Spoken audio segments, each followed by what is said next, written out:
watching 7 River Sports here on KQEG. I'm your host, Terry Erickson. Each week, an inside look into sports, into wellness, into fitness. And this week, we continue our look at high school football throughout the Cooley region with head football coach Crosse, Logan, very successful in his 8th year. Casey Knoble, welcome to the show. Thanks, Terry. Appreciate it. Before we talk about football, let's talk about something we discussed briefly before we went on the air.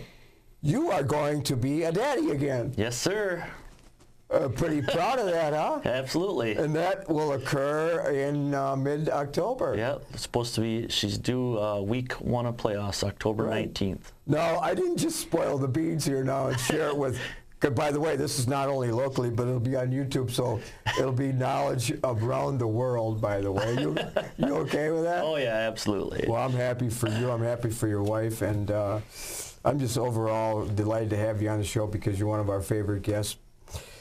Training camp started on August 1st, and a lot of people think, oh my gosh, starts too early. Actually, I do too, and I think a lot of kids maybe are reluctant to go out because of it. I think there's been a huge change in the physical aspect. I think just since you played, since I played and coached, and it just seems like the culture is different. Would you agree with that? The culture is different. You know, again, starting earlier is a tougher thing for, especially probably for the freshmen. You know, that's probably our biggest problem is keeping them involved throughout the summer and then getting them there again on that early August 1st. They're used to starting when school starts, when they're in middle school. So that's a big difference. From the philosophical standpoint of high school and of back when we played in the two-a-days, you know, we still try to do the two-a-days. You know, it's a big part of who we are, of trying to build some mental toughness, again, trying to keep some repetitions between the morning and the night practice to try to reinforce some things. And but the physicality is a little bit different in that, you know, we're trying to do things more against bags and without pads sometimes. And, you know, rather than probably back when we played, it was a little bit line up and put the pads on and go. So that part's definitely changed. Well, it's changed throughout from the professional level down to youth and the concussion aspect and some of those other things in terms of head and just the overall injury factor. But gone are the days of the nutcracker drill, Oklahoma, where you line up and just run through people, and it's just like, it's not that many years ago that coaches did that, because now it's a complete emphasis on keeping players safe. How do you do that? Run through technique every day. Heads up tackling. We've got a number of different things that we use. The Shadowman is a new piece of equipment that you can kind of pull along. It's a big inflatable dummy, and you can wrap up and tackle it. We have tackling wheels that they can roll, and it gets people moving rather than the old stationary bags that they've used in the past. And those have been, I guess, nice pieces of equipment that help kids work on those tackling type things and allows them to move in a game speed also. 8th season as head coach.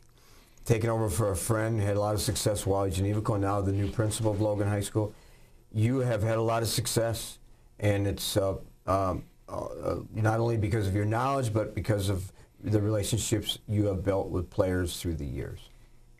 That's what it's all about. You know, that's what we focus on, and we want. You know, that's one of my favorite parts of coaching is reconnecting with old players, reconnecting on Facebook, reconnecting when they're in town, them sending a quick good luck, and you know, the back and forth of what they're doing with their lives now, and that's the fun of it. You know, that's why, you know, we all chose to work with kids and get involved in their lives, and hopefully, you know, show them some positive light of life, football, and just being good people all throughout. Yeah, and that's really the hallmark of what you've done too. Reflections on last year before we sort of get into the roster and get into our predictions and get into kind of a preview of 2018. Last year you took a little bit of you went back, you hit a speed bump, you were 4 and 5 overall, 3 and 4, and after 12 years in a row of going into playoffs, you ended your season early. And you've talked about maybe reassessing what you've been doing, which is always good to reflect. A life unexamined, says Socrates, or a program unexamined is a program not worth even putting on the field. So to speak, yes. That's what we did. We took a hard look at ourselves and how we do things. We showed, we got together as a coaching staff and talked about what are ways that we need to improve. I mean, that's always a good thing. We brought the kids in and showed them a plan. We showed them several successful programs around the state and around our area of some of the things that they do, and getting up at 6 a.m. and lifting every day, getting up and being accountable and being there when you should be. And they took it to heart, and we had a nice off season I felt really good about. A lot of people ask this question. It's been around for years. How do you build leadership? How do you build accountability? How do you get the most out of your athletes? What are some of the ways you do that? The biggest thing was over the past season was just individual meetings, just setting some individual goals, get them to understand about what is it that the leaders for the past did for you that you enjoyed, or what would you have done different if you were in their shoes, so that you can deliver that to the next kid down here. I feel like our seniors are much more vocal this year. They're much more out of their comfort zone, out of their little cliques, and talking to freshman kids, talking to sophomores that they don't normally know. And we try to push that back from the start of the football season and back to the summer to back into the school year to start make those connections, so that they're more they're tighter knit going into the season now. Mm-hmm. So when you're around school all the time, of course, as a teacher, we're going to talk a little bit about that, but when you see your athletes around in the hallway, in the commons, so on, what do you want them to display? I want them to display being a leader, being a good person, being energetic, and being social with everybody that's around them. We talk just one little piece of a senior that walks down the hallway and a sophomore that they may not know walks past them.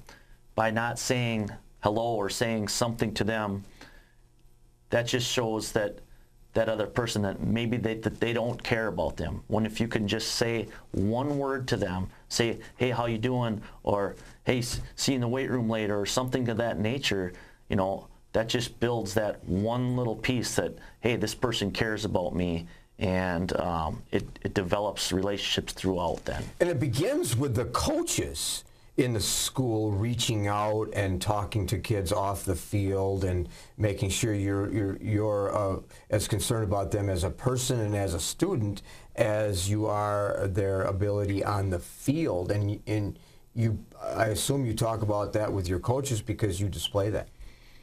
Not only do I have to, luckily, display it with my coaches, but I've got 10 of my coaches are teachers at Logan High School. So we're always, and they're also coaches in other sports, so we're always communicating with kids through different sports, getting kids to the weight room, whatever it is, making sure that they got their schoolwork done, making sure that everything is going okay at home for them.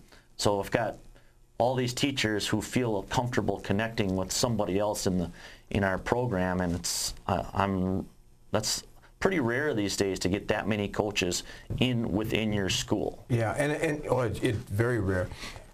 One missing sort of thing that we talked about that but maybe a lot of people need to be reinforced by this comment, that it's also how you as coaches and teachers and players, how you treat non-athletes too, and how you interface and react, and the example you set for those that don't have the ability or choose not to play football or any other sport. That sometimes is missing in some schools. I agree. We tell our seniors they don't really understand how much power they have going into a school year. You know, as far as, again, that person drops their books and they help pick them up and just say hello to them. They're the ones going out to the other sporting events and cheering other teams on. You know, the more our seniors get off to positive starts like that in the school year, it makes the whole school year take off. Absolutely. Well, we're going to step aside for a minute, and we come back, we're going to talk more about Logan High School football in the 2018 season right after this. At Schneider Heating and Air Conditioning, we have assembled a championship team who listens to what your needs are. We install carrier comfort systems that improve the comfort, efficiency, and the air quality of your home and workplace. We serve you with highly trained technicians who are prompt, friendly, and honest. For Gold Star treatment, turn to the experts, Carrier and Schneider Heating and Air Conditioning. Schneider Heating and Air Conditioning, your comfort is our business. Welcome back to Seven Rivers Sports again today. One of our favorites, Casey Knoble. We're talking about Logan High School football. Well, we were at the game on Friday night, Carson Park, for the Logan opener at Eau Claire Memorial. And a lot of bright spots. You ended up losing the ball game, but a lot of bright spots. We thought, and I'm sure you did when you watched the tape on Saturday morning, on both sides of the ball. Absolutely. We felt very confident in the way that our effort level. We felt very confident in our emotion and our intensity throughout the game. Again, we probably had 11 or 12 people that was their first varsity game, and there's going to be some mistakes that, you know, when the game moved a lot faster than even the scrimmage last week. And probably the biggest thing was the kids understood is the conditioning of how hard they had to go, and so they were a lot tired a little bit quicker in that game. But we felt good about our defense as far as a lot of tackling, things like that. Our blocking, I thought, was overall good. There's a couple things we need to clean up, but good first game one, and we're going to make some good adjustments here this week. I'm sure you are. Speaking of those adjustments, not in just a couple of days, you were a home opener against Eau Claire North, and they've struggled. They have a new coach, but they've lost 25 games in a row now. But I saw some bright spots in that program as we covered the Eau Claire. We covered their game against La Crosse Central on Thursday night. I'm sure you saw tape of that. So your home opener against Eau Claire North, a lot of people will be there, and it's a special sort of unveiling to the community about your 2018 team. What are we going to see? Well, we've got to go in again. You kind of mentioned, you know, that we're playing against a struggling program right now. So the focus really has to be on us. You know, we've got enough to work on without worrying about them a whole lot this week. So our focus will be getting better at the things that we do, you know. And again, they're a struggling team, but you know, one of the things I saw from them on their sideline was, I think they're down 45-0 at one point, and their kids are clapping and they're excited. You know, any good play that they made, they were excited, and they're trying to get some things going. I think Andy's doing a nice job with that over there. He is, in fact, at the end of the game, getting beat soundly by with a running clock by La Crosse Central. After the game, as they're walking out, Coach, to their locker room, parents lined the outside area and clapped for every single player as they left the field, and they had just gotten their tails kicked. What does that tell you? That tells me that Andy's really trying to change the culture there. He's gotten in with the parents, and he had to, you know, the parents have to understand too that there's going to be some growing pains in that realm. I mean, when Coach Genevico and I started, 16, 17 years ago, we were 0-9 for a few years, and it's rough. It's very rough, but if you can get some kids to believe, if you can get some parents to believe in you, the culture can change. Last year, I thought, we talked about this in the broadcast, the trifecta, Matt Escher, C.J. Siegel, Christian Kapanke, 3 quality athletes, quality people. You lost them, so you're building, and as you said earlier, a lot of young people, first varsity experience. Talk a little bit about your roster. Again, we're very excited about our tailbacks and Damon Butler and Max Harsey. I think they've got some, they're going to show some real tenacity this week in running the ball. Devin Moran takes over at quarterback for us, and again, being his first varsity start, he's got some growing to do also, but I was very impressed with his overall leadership. His leadership yesterday in practice, his willingness to try to get better at things. He's a gritty kid, and he's going to do a great job for us. Malik kind of takes over. Malik Brown takes over for CJ out in the slot. And then we've got a couple nice weapons on the outside, and Calvin Maven and Jericho Parcher, McGuire Werner. Some guys are going to try to get some big catches out on the outside for us. Yeah, you have the sort of the core group of some quality people. Your line, you have some veterans back there, and they seem to do better. But of course, they seem to do well, but they'll need to work on improving their gap integrity and a lot of the things that they need to do on offense. But overall, I would agree that you have the core of a quality team. Coaching staff, you've always surrounded yourself with good people. In fact, you added a player that's been on our show, and I know very well, and his name is Tarek Yagi. But you have a lot of other good coaches, and you have by the way, you have a new offensive coordinator, so you're surrounded with good quality people. The best, in my opinion. They're great people, they're great teachers, and they're great coaches, and I couldn't be prouder of what they put on the field and how they address and work with kids on a daily basis. Ryan taking over as offensive coordinator, it's been a great thing for our program, I believe. It's been a great thing for me. I feel like, with my family life and what I have, when I took that off of my plate, it's been the happiest probably I've been in the last couple of years coaching, and I feel very good about what he's going to do with that. And obviously, it allows me to put my hands in on the defensive and offensive side of the ball and help on both sides. Tarek, great coach. We were lucky enough. We have Sam Zwig, who teaches at Logan, and they're roommates and best friends, and we got able to get Tarek over to work with our quarterbacks and doing an outstanding job. And you have Brock Harney at defensive coordinator, so you have a lot of good coaches. Before we end the interview today, after Eau Claire North, you start your pilgrimage in the conference at Sparta. By the way, we covered that game, Sparta beating Black River soundly, scoring 45 points. Real quickly, what do you see in the MVC race? I see a week-to-week battle. I don't think, I really don't see anybody just being far and above anybody. I think every week's going to be a very tight race. I think it's going to be a lot of close games, and the team that can put something together in the fourth quarter is going to win a lot of those games. Anybody that you see maybe being in the top tier besides the Logan Rangers? Well, I think always Holman is always up there, and Onalaska has looked very good.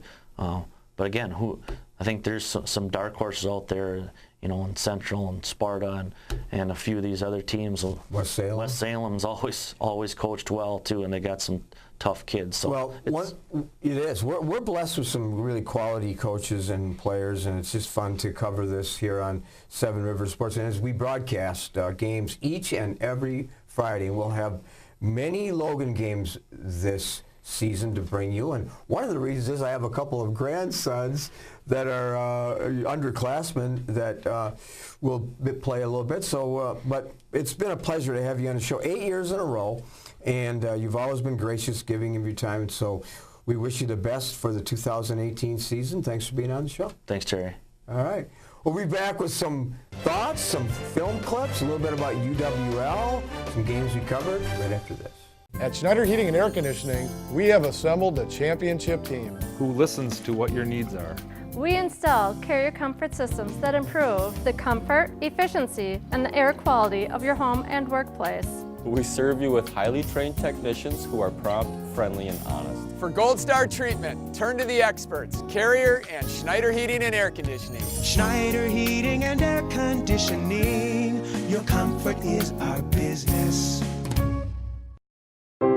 When you're faced with the decision of selecting a monument to honor someone dear to you, call Lewiston Monuments for a no-obligation consultation. Lewiston Monument is a full-service monument company, serving families in Iowa, Minnesota, and Wisconsin for over 4 generations. You'll find beautiful granite, marble, and bronze memorials, all at competitive prices. Their experts can help you design the perfect and unique memorial. Lewiston Monument. Call today or on the web at lewistonmonument.com. We are at Eagle Training Camp here on the campus of UWL for a little progress report on training camp. We're Coach. finally back. Yeah, you're excited. I watched your practices. It's choreographed. A lot of energy, a lot of excitement.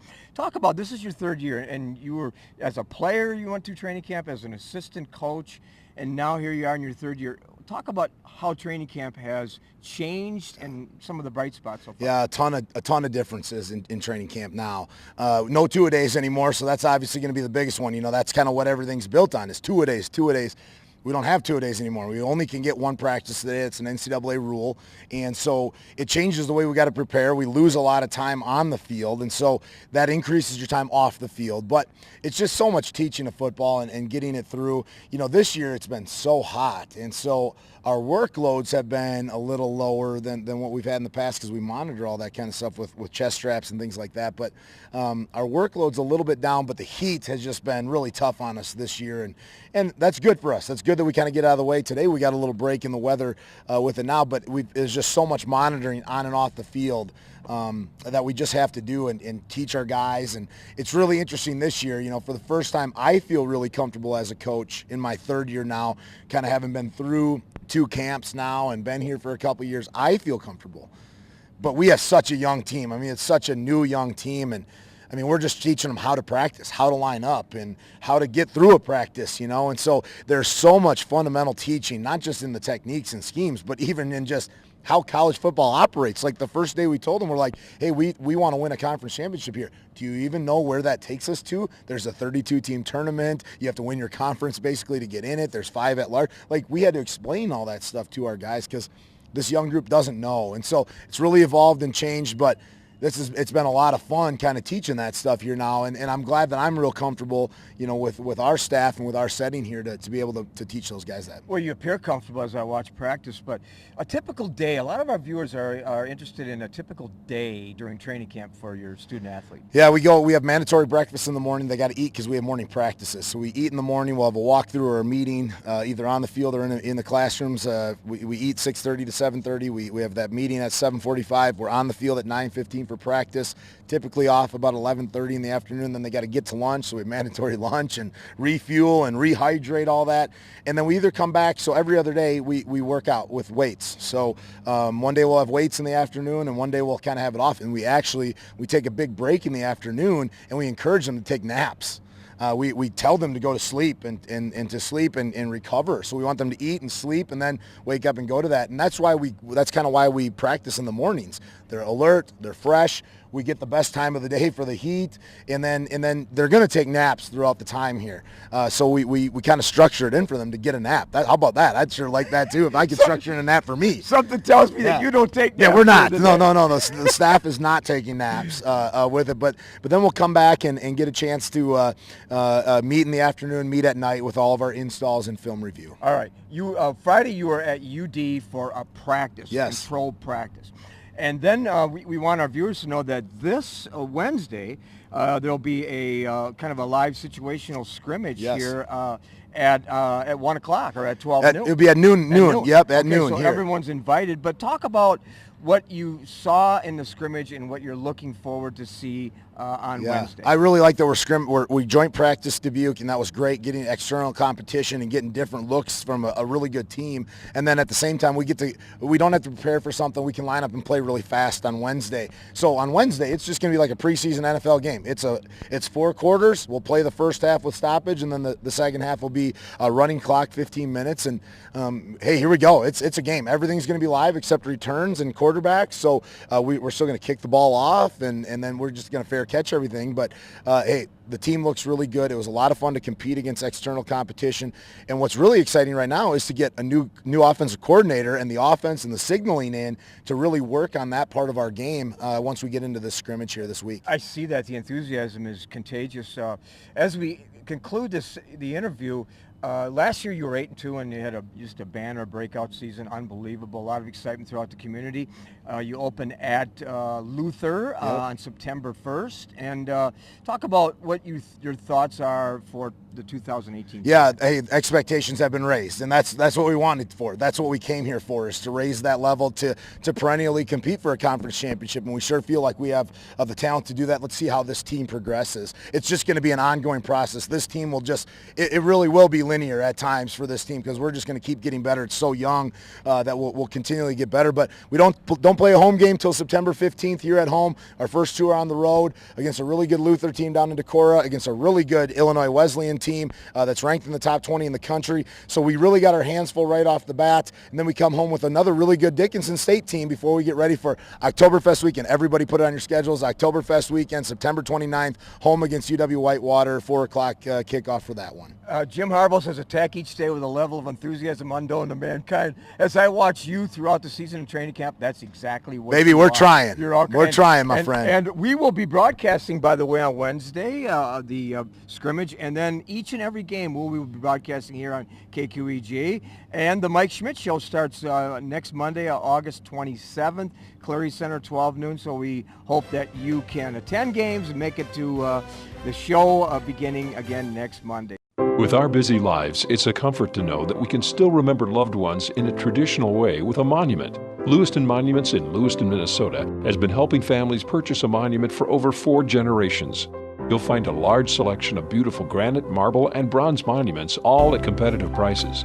And they're a full-service company, so they also do straightening, cleaning, and repair of monuments. Stop in or call for a no-obligation consultation, or visit lewistonmonument.com for more information. Welcome back to Seven Rivers Sports. Well, we had a busy week as we covered 3 games here on KQEG. Rick and I traveled to Eau Claire to kick off the 2018 KQEG football broadcast season. Central versus the Eau Claire North Huskies at Carson Park. Tony Service's Red Raiders wasted little time getting into the season with full steam ahead, scoring 39 points in the first half and route to a 45-8 win.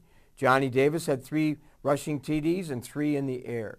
Peter Fleming, Trevin Van Egtern, and Jordan Davis each caught TD passes. North scored its only touchdown in the fourth quarter, a Riley Bauer 9-yard pass to Bennett Meyer. The Red Raiders dominated with 437 total yards, holding Eau Claire to only 158 yards. Central will showcase its lethal offense this weekend as they have their home opener at Veterans Memorial Field, Roger Herring Stadium, on Friday night versus Eau Claire North. Kickoff 7 p.m. We were back at Eau Claire on Friday as Eau Claire Memorial would host the Logan Rangers. Logan looking to refocus and regroup from a disappointing 2017 season. The first quarter was scoreless as both teams struggled to find their offense. The Old Abes found the end zone in the second quarter as sophomore Loyal Crawford scored on a 1-yard run. He also scored the 2-point conversion, Eau Claire 8, Logan 0 at half. The Rangers found their energy in the third quarter. Damon Butler, a 2-yard run, followed by a PAT from senior kicker Tyler Harris. Loyal Crawford answered for Eau Claire on a 4-yard run, 14-7 Eau Claire after 3. Both teams found the end zone in the fourth quarter. Senior Dallas Kapanke on a 7-yard run and a Harris point after. Nathan Haw caught a 53-yard pass from quarterback Bryson Johnson as Memorial would move to 1-0 with a 2014 win. Logan hosts Eau Claire North at Swanson Field on Friday at 7 p.m. And Rick Wilson and Bob Sanders were at Sparta on Friday for a non-conference game, Black River Falls at the Spartans.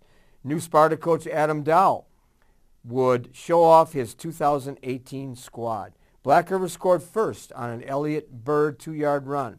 Sparta answered as Cole Wisniewski scampered 49 yards. Black River up 8-7 after 1. The Spartans caught fire in the second quarter as Bryce Edwards and Luke Wendorf found the end zone. 21-8 Sparta at halftime.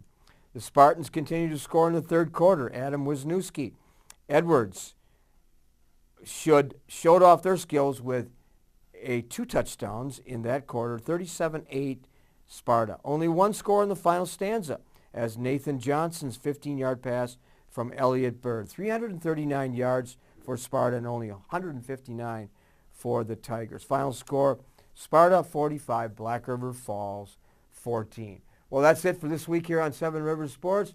I'm your host, Terry Erickson, hoping you will have a happy and healthy week ahead.